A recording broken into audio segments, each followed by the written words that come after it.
warahmatullahi wabarakatuh. Halo, apa kabar teman-teman? Jumpa lagi dengan saya di channel Sri Bersolawat. Semoga teman-teman selalu dalam keadaan sehat walafiat, yang sakit semoga lekas sembuh, dan yang sedang tertimpa masalah semoga lekas dapat jalan keluar yang terbaik ya. Teman-temanku sekalian, di video kali ini saya mau berbagi kisah sekalian menjawab pertanyaan teman-teman tentang gimana kalau kita lagi untuk yang perempuan ya, kalau yang lagi haid itu biasanya apa yang boleh nggak bersolawat seperti itu ya. Kalau saya sendiri, saya sudah tanya sama guru ngaji saya tuh, kalau sedang haid itu tetap boleh ya bersolawat teman-teman. Bersolawat itu boleh apa saja solawatnya. Kalau sedang haid itu kita itu tetap bersolawat, tetap berzikir. Yang kalau sedang haid itu, kalau yang nggak boleh itu kan sholat sama baca Al-Quran ya. Jadi kalau untuk sholawat tetap boleh. Malah saya itu dibilangin sama yang sering ngaji sama di tempat aku tuh, kalau sedang haid itu bukan kita terus berhenti segala-galanya, udah nggak sholat, nggak bangun malam tuh tetap ya. Kalau teman-teman mau tahu di YouTube-nya Habib Novel ataupun Ustadz Adi Hidayat itu, kalaupun kita sedang haid itu kita harus tetap bangun malam. Kita tetap bangun seperti di sepertiga malam itu tetap kita bangun. Kita bangun, cuci muka, kita bersihkan badan kita ya seperti biasa. Cuman kita nggak sholat seperti itu. Jadi kita bangun, bersihkan badan. Kalau perlu mandi juga tetap. Di sepertiga malam tuh kita bersih-bersih, kita bersihkan muka, pokoknya kita sampai fresh seperti biasa lah, seperti kalau kita sholat tapi kita waktu itu nggak sholat gitu aja. Terus kita ambil tempat bersih, pakaian kita ya bersih, kita mulai bersolawat dan berdoa seperti itu. Kalau aku tuh ya teman-teman, kalaupun sedang haid itu, kalau waktu zuhur tuh tetap berhenti. Misalnya kita lagi bekerja, lagi masak, waktunya adzan zuhur, walaupun kita haid, kita tetap berhenti, bersih-bersih tangan, kaki, pakai pakaian bersih, kita menyendiri, kita bersolawat seperti biasanya. Pokoknya yang enggak itu cuma sholatnya, tapi kita tetap bersolawat, berzikir tuh boleh. Kalau kita itu ada juga di YouTube-nya Habib Novel tuh memang boleh ya. Jadi bukan kalau kita udah haid kita berhenti, nggak ngapa-ngapain, nggak beribadah seperti itu, enggak. Kita masih bisa sholawat, masih bisa berzikir ya. Istighfar sebanyak-banyaknya juga bisa. Kalau yang nggak sholawat ya pas waktu asar misalnya kita lagi nyapu, kita berhenti, kita bersihkan kaki semua, cuci muka, ganti baju, kita ambil tempat duduk atau kita di tempat yang bersih, kita istighfar sebanyak-banyaknya ya 10 menit, seperempat jam atau setengah jam seperti waktu kita sholat seperti itu. Jadi kita nggak ada berhentinya kita ingat sama Allah ya. Ya itu jawaban dari aku tentang gimana Mbak kalau kita waktu haid kita masih tetap bersolawat atau enggak ya. Jawabannya masih tetap. Yang enggak itu cuman sholat sama baca Al-Quran. Kalau sholawat, istighfar, zikir tetap ya. Bangun malam juga tetap, bangun di sepertiga malam juga tetap kita lakukan walaupun kita sedang haid ya. Yang selanjutnya saya mau berbagi cerita, berbagi kisah sama teman-teman tentang keajaiban istighfar ya. Istighfar itu bisa melepaskan semua pikiran sedih, gelisah, juga bisa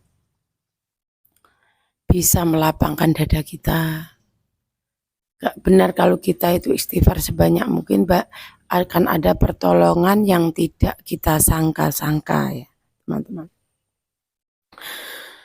Waktu itu teman-teman saya lagi jalan sama teman saya pakai motor sekitar berapa kilo dari rumah saya, mau ke tempat tujuan itu sekitar 15 kilo.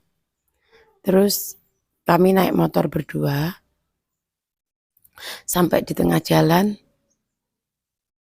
bensin kami habis. Bensinnya habis sama sekali, dan itu udah jauh dari perkampungan ya, jauh dari perkampungan. Terus saya seperti ini, ayo kita istighfar yang banyak-banyak yuk. Kayak yang dibilang Hakim itu, kalau kita istighfar sebanyak-banyaknya, kita akan dapat pertolongan yang tidak kita sangka-sangka. Yakin kami berdua, kami berdua duduk beristighfar sekitar, kalau aku sepertinya sekitar dapat 500, kalau temanku paling dapat 200 baru. Soalnya dia waktu itu sudah bingung, cuman telepon sana, telepon sini seperti itu. Terus alhasil ya, sekitar dapat 500.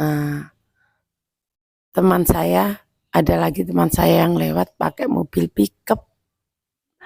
Dia itu rumahnya pun gak situ, tapi kok dia bisa lewat ke situ. Ceritanya gini, terus dia, loh kok di sini Sri, dek kene awakmu ya, entek ikin minyaknya. Terus dia bilang gini, teman saya tuh yang mobilnya pickup itu punya usaha minyak ya, penjual minyak seperti itu. Jadi dia tuh habis ngambil minyak dari pom itu sebanyak 10 jerigen. Dia tuh, padahal dia tuh rumahnya aturan nggak lewat situ. Gimana itu? Aku tanya gini, loh Lek, kok awakmu bisa lewat kene? Kan aturan lewat Tanjung kono penak, katanya. Ternyata di Tanjung itu ada razia. Mungkin dia itu nggak bawa SIM atau entah apa. Dek kono enek razia Sri. Aku lewat kene mau, lewat Trabasan. Itu jalan yang aku lewatin itu sama teman aku, jalan Trabasan. Jalan ya bisa dilalui mobil, tapi dia itu jalan sepi seperti itu, jalan pintas. Aturan rumah dia memang lebih jauh kalau lewat jalan pintas, karena dia tuh rumahnya di Poros, tapi di Poros itu sedang ada razia. Jadi dia lewat jalan pintas, ketemulah sama kami. Jadi, entek tau minyakmu, jadi habis ya minyakmu ya Lek. Wes jukuk kono ambil aja katanya. Terus aku bilang gini, ya wes Lek, aku beli minyaknya seliter wae nggak apa-apa. Wes gak seliter bekono. Bekono tuh tahu nggak teman-teman? Bekono tuh penuhin wae. Tapi kamu jalan di depan mobil aku terus ya. Kamu jangan jauh-jauh sampai di Poros nanti ya. Karena jalan itu agak sepi. Mungkin dia takut nanti kalau ada, kadang tuh ada anak muda yang kayak malak-malak minta minyak seperti itu. Jadi sama-sama senangnya. Yang bawa minyak itu juga senang karena ada aku sama kawan aku. Kami pun senang, aturan tadi beli minyak nggak jadi beli, malah dikasih full tank. Minyakku jadi full, jadi kami bisa berangkat lagi. Kami bersama-sama jalan ya. Dia nggak takut, yang kami pun nggak jadi beli minyak, malah minyak kami jadi penuh. Nah, teman-teman, itulah kalau kita yakin dengan apa janji Allah ya. Apapun yang Allah katakan itu Allah nggak pernah bohong ya. Jadi kita harus yakin, di saat terdesak pun kita harus yakin jalan Allah yang kita tempuh, jalan langit yang kita tempuh. Sampai di sini dulu ya teman-teman, cerita dari aku dan jawaban dari aku tentang haid tadi. Haid apa boleh, bersalawat apa tidak. Semoga bisa bermanfaat, lain kali disambung lagi. Jangan pernah berhenti bersolawat, perbaiki sholat, perbaiki semua ibadah, dekatkan diri sama Allah ya teman-teman, supaya kita ditolong sama Allah supaya kita selalu dapat pertolongan yang tidak kita duga. Akhir kata, wabillahi taufik wal hidayah. Wassalamualaikum warahmatullahi wabarakatuh. Bye bye teman-teman.